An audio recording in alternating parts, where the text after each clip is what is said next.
Bom, voltando aqui. É a nossa sexta reunião do Grupo de Trabalho de Gestão de Riscos.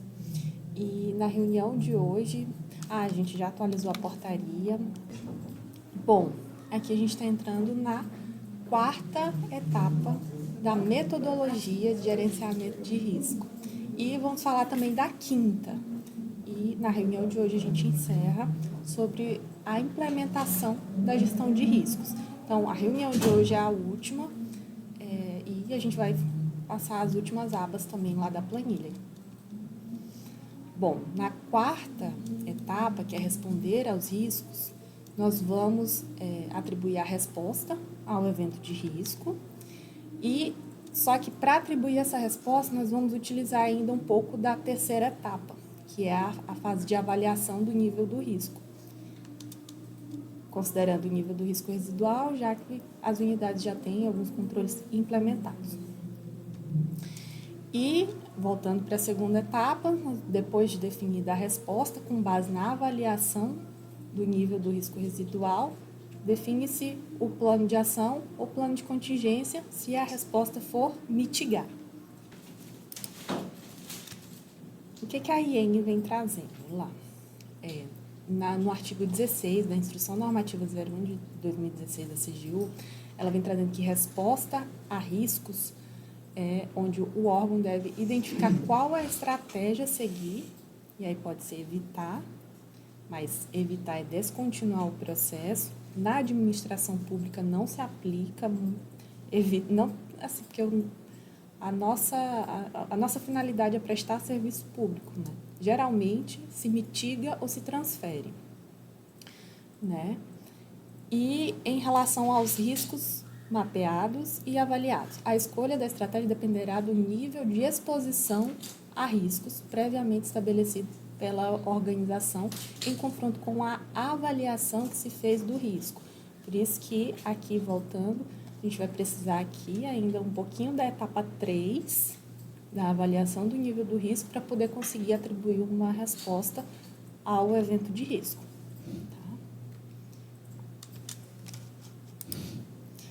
Bom, então tá, já que a gente precisa da etapa 3 ainda, avaliar riscos, para poder priorizá-los no tratamento, a gente vai tomar por base o nosso apetite a risco institucional, a nossa matriz de calor, onde vem definindo aqui os níveis do risco, sendo aqui insignificante, aqui baixo, dentro do apetite a risco da instituição, aqui no amarelo moderado, alto e em cima crítico, certo?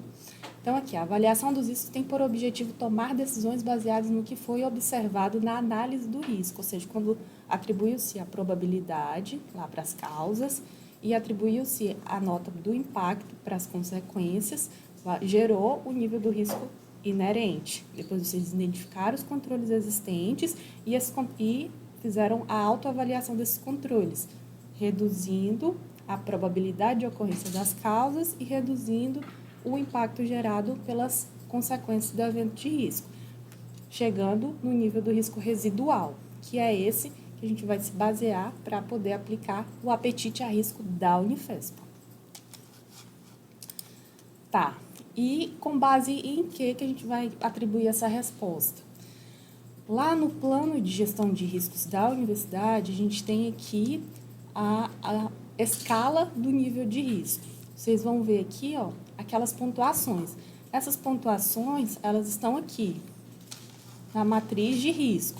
Só que uma forma de interpretar essas pontuações vem aqui com uma orientação do que a universidade tolera e do que a universidade não tolera. E do que a universidade pode até flexibilizar. O que acontece? Aqui a gente vai ter o risco insignificante. Esse risco insignificante a universidade ela tolera, né? Que está ali entre 1 a 2. O risco pequeno, 3 e 5. O risco moderado é uma situação de atenção. Aí pode ser aplicado medidas de mitigação, mas a questão de custo e esforço de tratamento precisa também ser ponderado, que às vezes o controle é mais caro do que o impacto gerado. Já o risco alto, é necessário sim aplicar medidas de controle. E o risco crítico também, que é intolerável para a administração. E tudo isso com base no nível de exposição a risco previamente estabelecido, que aqui é a escala do nível do risco. Toda essa matriz aqui. Tá, e onde visualizar? Indo mais para a parte prática, né? Do que a gente vai fazer. Onde a gente visualiza esse nível, já que a gente já chegou até a parte de avaliar os controles, identificar e avaliar os controles existentes. Então, lá, ainda na aba avaliar controles existentes, aqui, vocês vão ter, lá no final, rolando aqui a barra, lá para o final, vocês vão ter o nível do risco, já calculado. Vocês não precisam calcular nada, é só a avaliação mesmo agora. Com a nova probabilidade, com o novo impacto e o risco residual. Aqui é a descrição do risco pequeno nesse caso aqui. Então, aqui vocês já vão fazer a avaliação. Com base nessa avaliação, aqui deu pequeno, ó, percebam que aqui a nova probabilidade é 2, o novo impacto é 2. Deixa eu ver se na próxima tela já tem. Eu não precisar voltar, tem. Então, aqui. Voltando para a escala de nível do risco, lá deu o nível de risco pequeno, né? O confronto da probabilidade do impacto deu 4. Então, tá aqui. É um risco tolerável. Poderia ser tratado em alguma situação? Poderia, se o impacto fosse aqui, ó.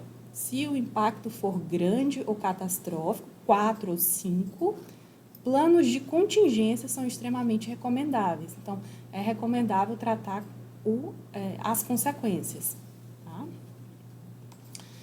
Mas não é o caso aqui dessa imagem. Percebam que aqui, ó, o novo impacto deu 2, mas, por exemplo, fosse um 4, já seria interessante mitigar, mesmo que o nível do risco fosse pequeno. Como é que seria esse cálculo aqui? Por exemplo, se a probabilidade fosse 1, mas o novo impacto fosse 4, então um confronto 4 vezes 1 ia dar 4, né? Ia ser um risco pequeno, porém um impacto, caso ele fosse materializado, seria alto. Então, nesse caso, é interessante aplicar medidas mitigadoras.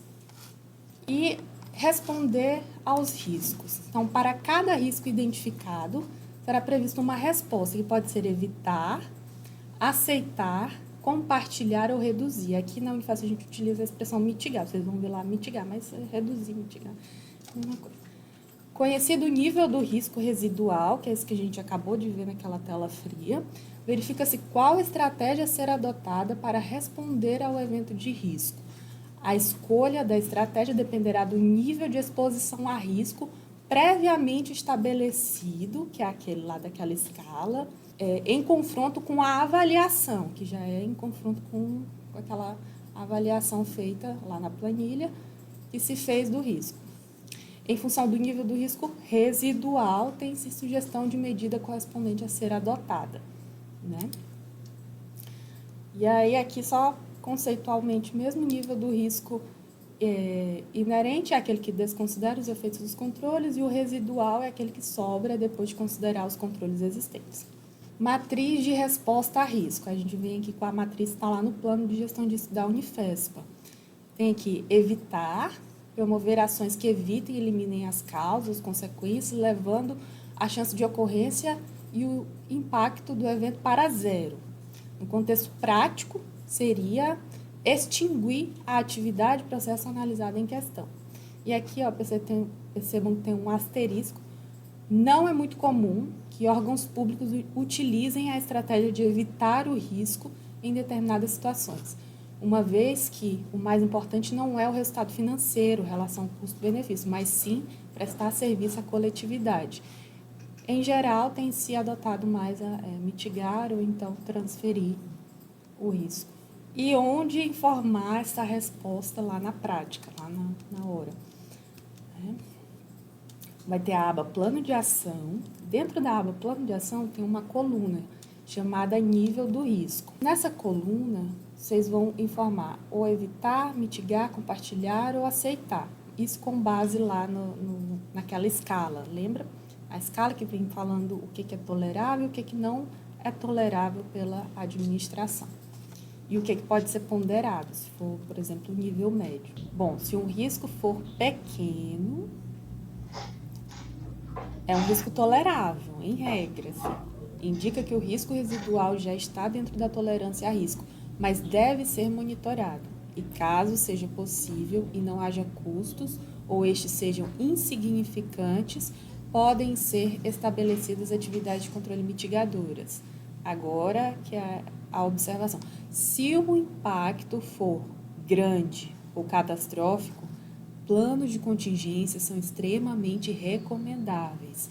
Então, a administração ela solicita que, ela recomenda que seja aplicado algum plano de contingência, seja pelo menos estabelecido para o caso de acontecer, poder ser aplicado, reduzindo ali o impacto gerado pelas consequências do evento de risco.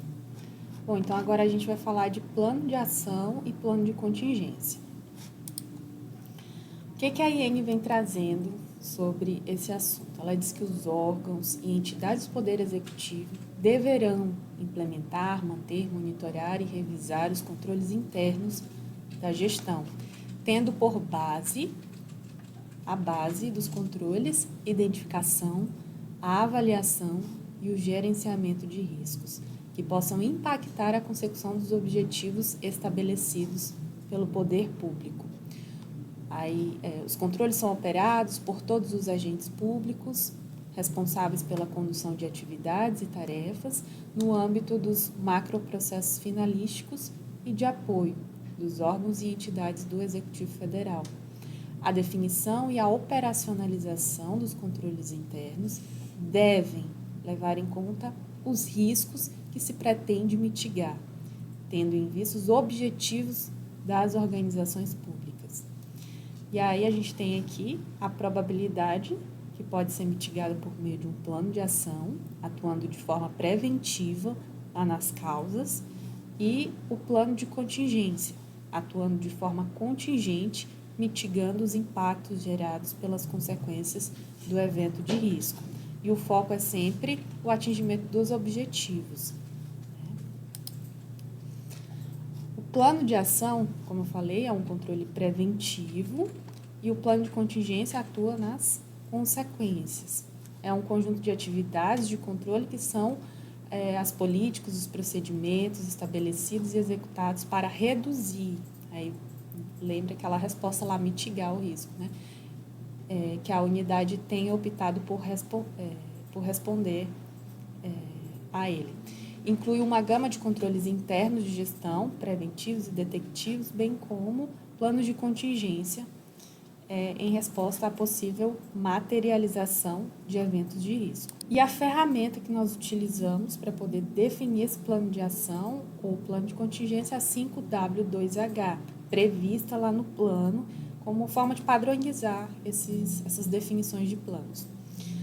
E aqui, vocês vão ver, tem uma aba específica lá na planilha chamada Plano de Ação, e aí lá define-se a descrição do que vai ser implementado para mitigar a probabilidade de ocorrência de determinada causa, o objetivo, onde, em que área se dá essa implementação, o responsável pela execução, a descrição, como será implementado, e aqui não precisa economizar, vocês podem detalhar, tá? Detalhem o máximo, detalhem o que vocês vão fazer e o que outras unidades que vão dar suporte àquela ação também vão precisar fazer para poder ajudar a implementar esse plano de ação. Os intervenientes são as outras áreas da universidade e data de início e data de conclusão. A data de início é a data que vocês vão iniciar esse processo de implementação do plano de ação e a data que vocês vão finalizar a implementação. Não quer dizer que é a data que vocês vão deixar de utilizá-lo, não. A data que vocês vão considerar que o plano de ação está implementado. estamos aplicando ele. E o status, geralmente, quando adotar um controle novo, é algo previsto, enfim. Aqui a gente coloca como não iniciado, porque não tem esse nome previsto aqui na planilha, mas tem não iniciado. Se já for um controle pensado na unidade, porém ele não está totalmente implementado, aí vocês vão desenhar aqui, coloca como em andamento, se for algo que vocês já estão em processo de implementação. Tá? E a cada rodada de monitoramento, atualiza-se o status dessa ação. Tá? E aqui vem um exemplo prático, aqui é uma tela fria de um dos mapas de risco. O que acontece? Aqui a gente está vendo que a nova probabilidade, ou seja, já está considerando os efeitos dos controles existentes. A nova probabilidade de ocorrência dessas causas, elas são diferentes, né? Então, se a resposta for mitigar, a gente sugere que vocês mitiguem aquilo que está gerando um impacto maior lá no nível do risco, ou seja, aquele que está gerando uma nota maior. Aqui é a 4, né? Essa nova probabilidade 4, que é a causa 2, a falta de servidores que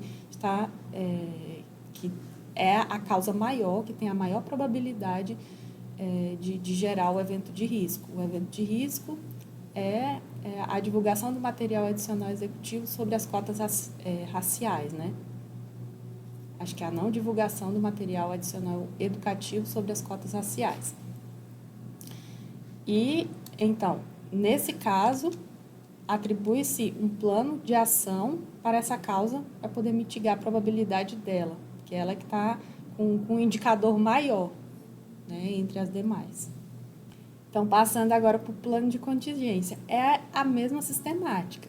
Define-se a descrição, o que vai ser implementado, o objetivo, se adotar um controle novo ou melhorar um controle existente, contingente, a unidade que se dará a ação, o responsável pela execução da ação, como será implementado, e aí detalhem, nessa parte detalhem, informar o nome dos outros servidores que contribuam para a implementação e o momento, né? Vai ser de imediato, o evento de risco se materializou, aquela consequência está gerando impactos.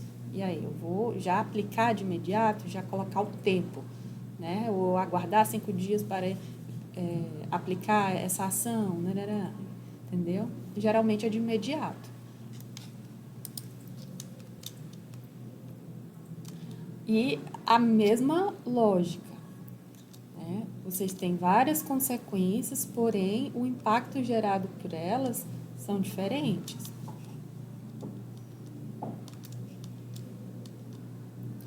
Então, nesse caso, as que estão gerando um maior impacto, que os controles existentes eles não são suficientes, são aqui CO3, CO4 e CO5, consequência 3, 4 e 5. Então, mitigando o impacto gerado por essas consequências, a gente já vai conseguir mudar lá o nível do risco, né? Agora, se você aplicar um controle, por exemplo, ali, para melhorar a consequência CO1, CO2, né, você vai estar aplicando recurso em algo que não é tão grande assim. Os controles existentes já são suficientes para deixar ali dentro ali de um impacto considerado ok, né? Agora aqui você já consegue mudar o nível do risco, você considerar essas 3 últimas aqui, para poder aplicar e até otimizar os recursos, que são poucos que a gente tem, para poder mitigar os impactos. É a mesma sistemática. Bom, e depois de definidos o plano de ação para mitigar a probabilidade de ocorrência das causas, plano de contingência para mitigar os impactos gerados pela consequência do evento de risco, a unidade, nós somos setores limitados, né, principalmente de pessoal, a gente sempre reitera isso, e vocês vão precisar priorizar as ações lá na parte do plano de ação. Nem tudo vai ser implementado já de cara. Então, uma ferramenta que o gestor da unidade pode utilizar para poder priorizar esses planos de ação, para não sair iniciando tudo e não terminando nada, né? A gente começa um pouquinho de cada vez e priorizando também. Então, o gestor ele pode considerar aqui o menor esforço e o maior benefício. Então, considerar esse plano de ação utiliza poucos esforços, vai tomar poucas horas dos servidores da unidade, e aí o benefício ele vai conseguir realmente reduzir, mitigar aquele evento de risco da forma assim como a gente acredita como a gente pensou na hora de definir aquela estrutura do plano de ação. Então, cabe essa avaliação para priorizar a implementação das ações. Esforço, quanto menor o esforço e maior o benefício, melhor ranqueado fica ali aquele plano de ação para ser implementado. Porque plano é controle. Se é controle, custa. Custa dinheiro, custa servidor, enfim. A quinta etapa é informação, comunicação e monitoramento. Bom, informação e comunicação está previsto lá na IN 01 de 2016 da CGU, no artigo 11, inciso 4º, que a informação e comunicação, elas devem ser apropriadas, tempestivas, atuais, precisas e acessíveis, devendo ser identificadas, armazenadas, olha o banco de dados aí que a gente está gerando, e comunicadas, de forma que, em determinado prazo, permitam que os funcionários e servidores cumpram suas responsabilidades. Aí, lembra lá do período de monitoramento, que a gente vai pedir, que eu falei que a gente vai informar daqui a pouco? Inclusive, a de execução dos procedimentos de controle interno, né? Por isso que a gente define um prazo para implementar os controles internos. A comunicação eficaz deve fluir para baixo, para cima e através da organização, por todos os seus componentes e pela estrutura inteira. Todos os servidores devem receber mensagem clara da alta administração sobre as responsabilidades de cada agente, referente aos controles internos da gestão. A organização deve comunicar as informações necessárias ao alcance dos seus objetivos para todas as partes interessadas, independentemente do nível hierárquico em que se encontram. Bom, na teoria está aqui, né? Na prática, a ideia da nossa comunicação é basicamente essa, onde nós temos aqui na base o proprietário do risco, que lida diretamente com o processo, o membro do grupo de trabalho, que são vocês que participam das reuniões e interagem diretamente com o gestor do risco. Aqui a gente tem o Raimundo, que assume esses dois papéis, né, Raimundo? E que vocês reportam as informações para a unidade de gestão de riscos e controles internos, aqui na função da DIGRE, e que a DIGRE reporta ao Comitê de Governança, Riscos e Controles, né, as informações. Então, é basicamente dessa forma que funciona. A ideia de ir do operacional até o tático, né, e chegando ali no estratégico, mais ou menos nesse sentido. E aqui, ainda no artigo 11, vem tratando sobre o monitoramento. A gente já falou da parte de informação e comunicação.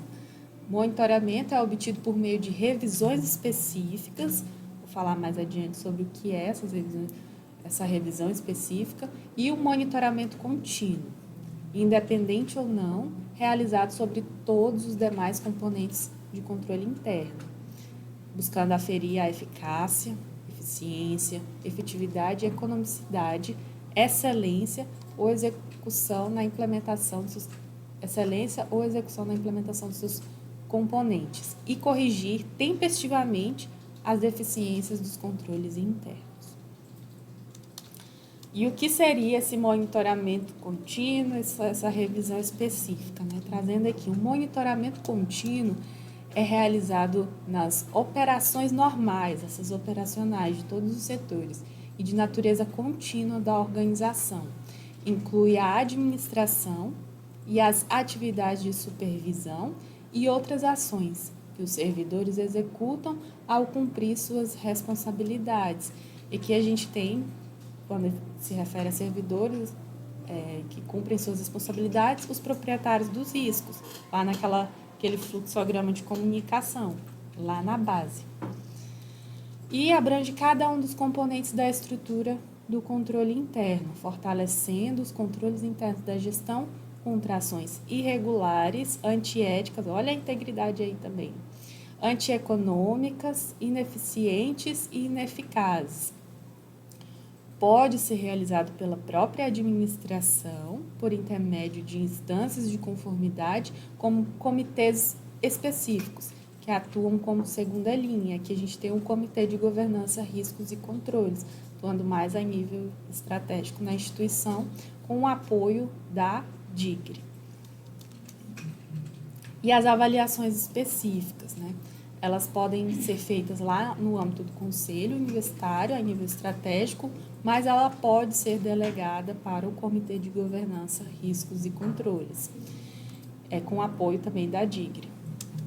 E também pode ocorrer na forma de auditorias internas específicas, são as chamadas auditorias baseadas em risco. Então, pode sim ter auditorias e também pelo sistema de controle interno, aqui. Caso Controladoria Geral da União, um exemplo. Para aferição da eficácia dos controles internos da gestão.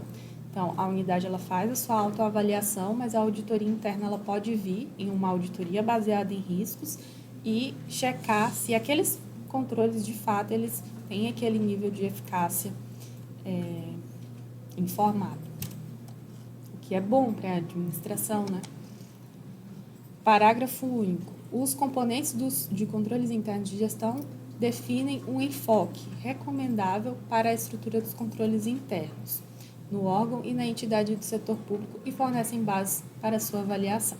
Esses componentes se aplicam a todos os aspectos operacionais de cada organização. Então, tem o objetivo de avaliar a qualidade da gestão de riscos e dos controles internos, assegurar que os controles funcionem como previsto, que sejam modificados apropriadamente, de acordo com mudanças, né, na condição que alterem o nível de exposição a risco. E os gestores são os responsáveis por avaliar os riscos no âmbito das unidades, processos e atividades que lhes são afetos. E a alta administração deve avaliar os riscos no âmbito da organização, desenvolvendo uma visão de riscos de forma consolidada. O dirigente máximo é o principal responsável, né, pelo estabelecimento da estratégia, tanto da organização quanto do gerenciamento de riscos. E aqui, cada risco mapeado e avaliado deve estar associado a um agente responsável. E esse agente precisa ter alçada suficiente para orientar e acompanhar as ações de mapeamento, avaliação e mitigação. É o gestor da unidade com o apoio dos responsáveis técnicos. Lá no sistema FORRISCO a gente tem tanto o gestor de unidade quanto lá chama responsável técnico mesmo. Responsável técnico, que nada mais é do que o proprietário do risco, que a gente chama na metodologia da Unifesp.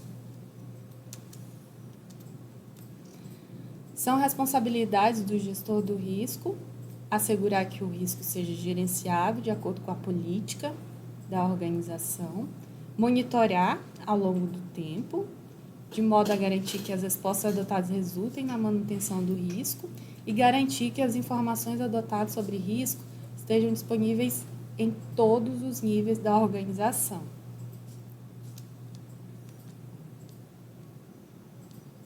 Então, a nível de unidade, nós temos ali o gestor de unidade e a nível estratégico nós temos a alta administração. Sempre assessorado, no caso da alta administração, pela DIGRE e, no caso do gestor de unidade, pelos proprietários dos riscos, que é quem conhece o processo, quem lida diretamente. Bom, Eu não vou entrar no checklist inteiro, enfim, mas existe um checklist hoje construído aqui pela DIGRE sobre como monitorar os eventos de risco, né? Esse campo aqui é clicável, depois vocês podem ter acesso, mas é uma etapa além, né? Eu estou trazendo aqui para vocês saberem que existe, que a gente vai aplicar ele, mas em um passo mais à frente, depois de fechar essa rodada de implementação, mas tem como base o monitoramento mesmo, fazer aquela revisão dos riscos, checar se os controles estão implementados, é meio que um checklist, né? O que precisa ver ali daquela relação de riscos? O que precisa monitorar? Checar se a probabilidade, checar se precisa implementar um novo controle, então já tem isso construído, tem vídeos curtos, esses são muito curtos, vai ali de 1 minuto a 3 minutinhos no máximo, então tá bem enxuto. Registro de incidentes, né? Aí, eu vou entrar um pouquinho mais nesse assunto, porque é muito importante a gente ter isso em mente. A gente faz a gestão de riscos hoje com base no conhecimento das pessoas, não é? Com base na experiência e com base na expertise, na vivência de cada um dos envolvidos no processo. Bom, a partir do histórico ali do registro de incidentes, ou seja, toda vez que o evento se materializa, a unidade ir lá registrar o incidente. Materializou de novo, registra o incidente. Vai gerar o quê? Um banco de dados. Isso vai permitir que as revisões, ou seja, a aplicação desse checklist aqui, na hora de monitorar, atribuir a nova probabilidade, o novo impacto novamente, vai permitir que vocês se baseiem no registro dos históricos ali de incidentes daquele evento de risco. Então, é muito importante registrar um incidente na hora que ele acontece. Porque se você deixa para registrar depois, aquele dado ele se perde com o tempo. É a mesma coisa, se eu colocar uma roupa agora, amanhã depois que me perguntar que roupa eu coloquei, eu não vou lembrar. Se eu comer uma comida hoje, daqui 2, 3 dias, eu não vou lembrar que comida eu comi. O ponto eletrônico, se eu não registrar na hora que eu chegar, daqui 2, 3 dias eu não vou saber a hora exata, os minutos exatos que eu cheguei, que eu saí. Então, é importante fazer o registro tempestivo, né? E a gente tem a ferramenta para isso. Depois de feita toda essa rodada, a gente vai ter esses eventos cadastrados no sistema ForRisco. E lá vai ser possível registrar os incidentes. Então, toda vez, não espera rodar o monitoramento. Materializou, gera o registro. Materializou, gera o registro. Tem passo a passo para isso também aqui nesse checklist, tá bom? Tem vídeo. E revisão das informações do mapa de risco por meio da planilha mapa de risco. Basicamente isso que tem aqui no checklist. Nova probabilidade e novo impacto por meio da aba monitoramento do sistema ForRisco. É importante, porque lá no sistema, depois que eu cadastrar, vai gerar um dashboard com o que está pendente e o que não está pendente de monitoramento. E aí depende dessas atualizações. E essas atualizações, elas não vão ocorrer no momento que o evento se materializa. Não é a mesma coisa que o registro de incidente. Essas novas probabilidades, novo impacto, só vai precisar ser informado de acordo com o período que vocês vão informar na aba um pouquinho mais adiante que eu vou mostrar. Tá bom?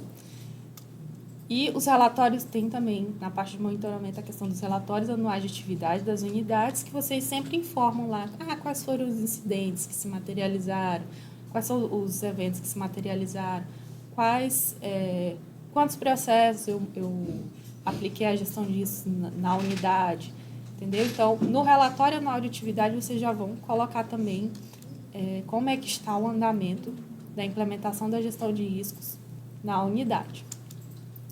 E na universidade, a gente tem um relatório consolidado de gestão de riscos, que a gente submete à alta administração, mostrando o andamento da gestão de riscos na Unifesp. Então, são formas aqui de monitorar os eventos de risco e a aplicação da metodologia na universidade.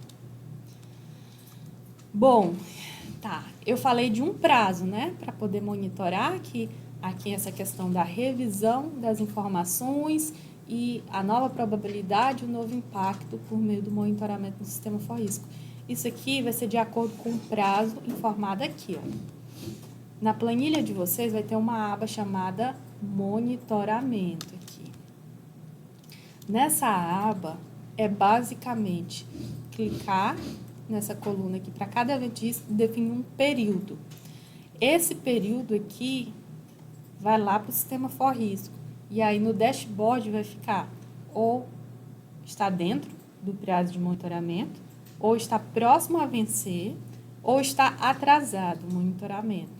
Então, geralmente o pessoal tem colocado anual aqui, mas assim, na metodologia não tem uma orientação quanto a esse período de monitoramento, né? Mas é importante considerar também o nível do risco, porque se o risco for alto ou crítico, é importante colocar prazos menores para rodar esse monitoramento, porque vai atingir objetivos estratégicos institucionais. Tudo que fazemos é com foco na missão da instituição, então a gente vai precisar levar essas informações lá para a instância superior, Comitê de Governança, Riscos e Controles. Então, é bom ponderar também com base na avaliação do evento de risco, né? Qual é o nível do risco residual? Se for alto ou crítico, é melhor que o prazo seja menor, tá bom?